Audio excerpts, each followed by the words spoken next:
Welcome back to another Gardening 101 episode where we're going to talk all about composting and compost. Kind of the essential ingredient to a self-sustaining or a sustainable operation. All of your gardening and all the things that you grow in a sustainable operation is going to have to rely on compost. It's where we get all of the nutrients and fertilizer that we need to grow anything here on the farm.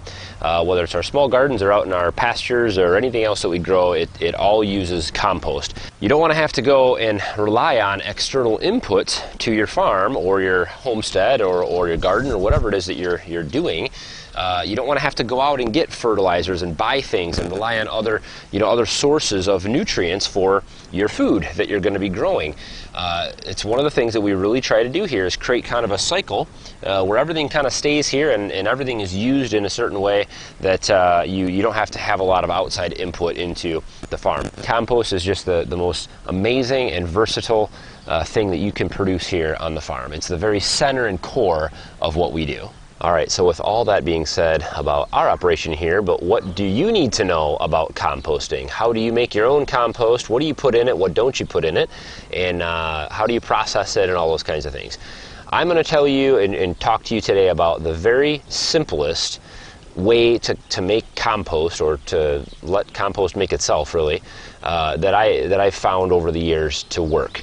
All right, so number one, what do you need to get started with composting? And I'm going to make this very simple. You don't need composting barrels and bins that rotate. You don't need to go out and buy things. You don't need to go out and even buy fencing or even build bins. You don't need to really do any of that. If you want to, that's totally fine. You can build bins out of pallets and all kinds of other things out there.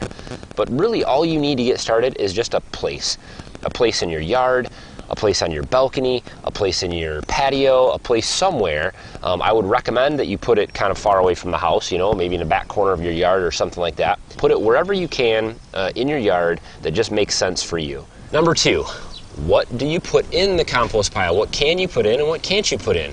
This is probably one of the most commonly asked questions. And in fact, if you're looking at compost videos, this might be the very question you want answered. What do you put in your compost pile? There is so much information out there. It seems like everybody's got an opinion about what to put in a compost pile, but I'm going to make this very simple for you.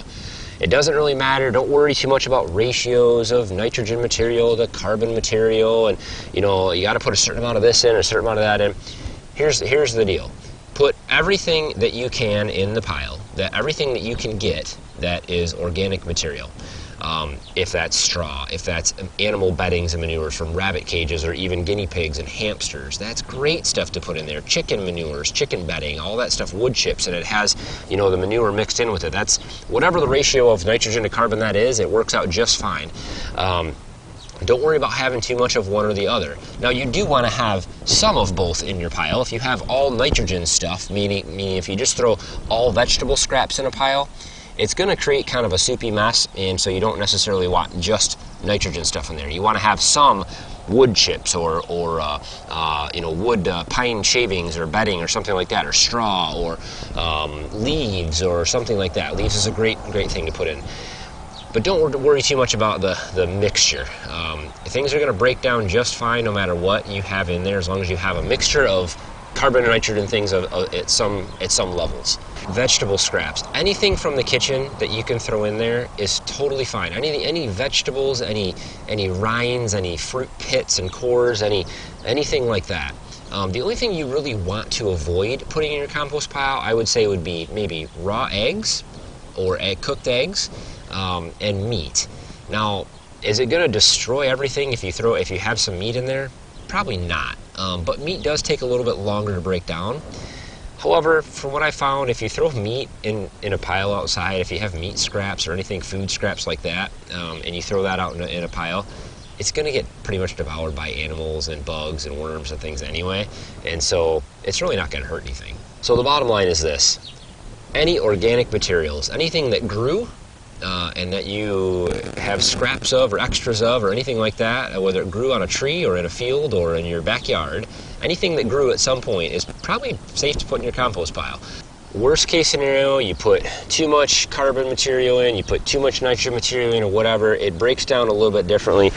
you can see, in our pile here, especially at the top levels, there's a whole lot of straw and carbon material left in this mix. That doesn't matter. You can throw this right in your garden. It's going to still break down, and it's fine if there's material left over that doesn't break all the way down. It's not going to hurt anything. All right, so the next thing. What conditions do you need to create for your compost pile to work properly? This is the biggest... There's so many crazy things out there of, from peeing in your compost pile to putting beer in it and all these other things. And I'm sure some of those things would be fine. I mean, yeast and things like that that's in beer is supposed to help things break down quicker or whatever. But let's keep it simple. Put all the stuff that you have in a pile somewhere, and I don't care if it's in the shade or in the sun or where it's at. Put it in a pile somewhere and just let it sit.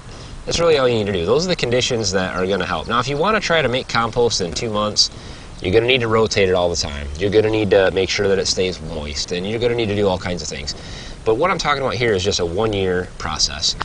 You throw all your stuff in a pile all year long, from spring to fall. You let it sit there, and in the spring, the next spring, when you go to plant your gardens and you're ready to use it, it's going to be all broken down, and it's going to be just fine. All right, so I've got a dual probe thermometer here. One of them's buried in there just a little ways in the pile, and one of them just sitting out in the open here in the shade. And so it's about 75, I don't know if you can see that well, but it's about 75, 76 degrees outside. If you're a Celsius person, it's about 23, 24 degrees. And the pile here, just a few inches under the surface, it's about 91, 92 degrees. Further into the center of this pile, it's even hotter in there. It'll get up over 100 degrees easy in the center of this pile, and can even get much, much hotter than that. But this pile's been sitting for a year, and so there's not a whole lot going on anymore in there. Here's kind of a close-up of just the surface of that soil, and you can just see the bugs. Most of those are pill bugs, or roly-polies as I call them. There's lots of other bugs in there too, but those little roly-polies, they eat decomposing material, and those guys are just all over in here, just under the surface, crawling around, eating up everything, and their little manures is part of the compost. So that's just one of the little critters that's in here helping to break all this stuff down and eat it up. There is just a whole bunch of life in this pile. Centipedes, millipedes, all those things will come in here. They are actually carnivores. They'll eat other little bugs, and their manures are part of this whole process. There's a whole bunch of different fungi that will grow in here. There's all kinds of different organisms that all grow together, work together in this little pile to break all that stuff down and produce the soil that we need. So once you've created your compost pile and let it sit somewhere for a good amount of time, sure, you can definitely stir it. If you have the time and you want to flip it around and mix it up and things like that, that will generally help the compost process go a little bit quicker. It just helps keep everything kind of fluffed up, but I generally prefer to just leave it like this. I just feel like the organisms that are built in there and all the things that are working together, I just let them kind of build their environment and break it all down in the way that God has designed them to, and I'll leave it to them. It may take a little longer, but that's totally fine with me. And once you've got your compost completed, how do you use it? This is another question that many people ask, and it really depends. Now, I've done a video on a great soil mix that we have used, and it works perfectly amazing, especially in raised beds, of course. And we use mainly compost in that. It's 75 to 80% compost, and then we put a little bit of sand in there, engineering sand or whatever kind of sand you can get at a landscape place. You can usually get it for $20 for a truckload. And then we put in also a little bit of peat moss. I won't get into the controversy about peat moss. If you don't like peat moss, you can use cocoa coir, you're going to spend 5 times more. But that mix of soil, the compost provides the nutrients, and the sand provides drainage, and it keeps everything from sticking together. And the peat moss also holds a little bit of moisture and allows the soil to actually hold moisture, but also drain well at the same time. And so that creates a nice, fluffy, nutrient-rich soil that you just can't beat with any fertilizer. You can put that stuff down, you can grow just about any crop in it that you can fit in a raised bed, and it will grow absolutely amazing. What if your compost isn't quite finished? What if there's still a lot of things in there breaking down? Can you use that? Absolutely. It's not going to hurt a thing. You can grow in pure compost, and I proved that this winter in the log cabin raised bed. I filled that with pure compost. In fact, it was nowhere near broken down. it was mostly manures and bedding and things like that still in there, and vegetable scraps. I was finding all kinds of stuff that was not broken down in that bed. I planted directly in it, and everything did absolutely amazing in there. And so that stuff broke down within 30 days, and it was completely broken down. Worms and all the other organisms just ate that stuff right up, and it was gone.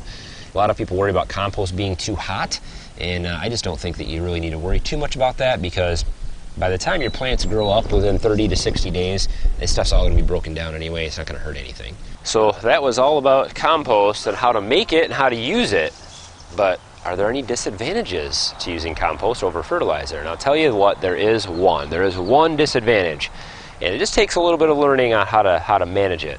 But the one thing you're going to have to deal with your own homemade compost, especially if it has any animal manures in it, is you're going to have to deal with lots of weeds.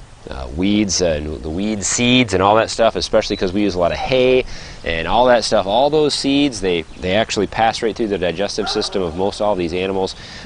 They will show up everywhere. There's just weed seeds everywhere in a compost, a natural compost like this. And so even after it cooks down and breaks down, you're still going to end up with seeds. And so you are going to get more weeds when you use compost. And so what I've generally found is this: plant your garden without adding any compost. Plant it just in the soil that you have, whatever your raised bed's filled with, whatever it is from last year or whatever. Plant your garden out and wait till those plants are, a couple inches tall. Then come in with your compost and just amend it all around everything. Water it in. The water will seep all the nutrients down into the soil, and the plants will absorb it, and the things will break it down and take it around, and that's just fine. And then when the weeds start to pop up, your vegetables are tall enough to start to shade them out, and also you can very easily pick them out, and then you're not disrupting tiny little seedlings in your garden. So just a little trick to help to avoid dealing with so many weeds at one time and managing them. It's something you got to deal with when we're growing organically, we're growing naturally. We got to deal with weeds. Hopefully you guys found today's episode on compost informational, but I would also love to hear from you guys. What do you think? Do you have some different processes that you use for compost, maybe to make things go faster or better? That's totally fine. Anything I missed or left out, I'd love to hear from you guys. Leave those comments down below, and of course don't forget to hit thumbs up on today's video. And if this is your first time to the SSL Family Dad channel, I'd love to have you subscribe and follow along. Lots of gardening things, lots of sustainable living type things, lots of farming things, DIY things, projects of all sorts and sizes and types and budgets and all that stuff. So love to have you tag along for all those things coming up this year. And as always, guys, thanks for watching. Have a good one.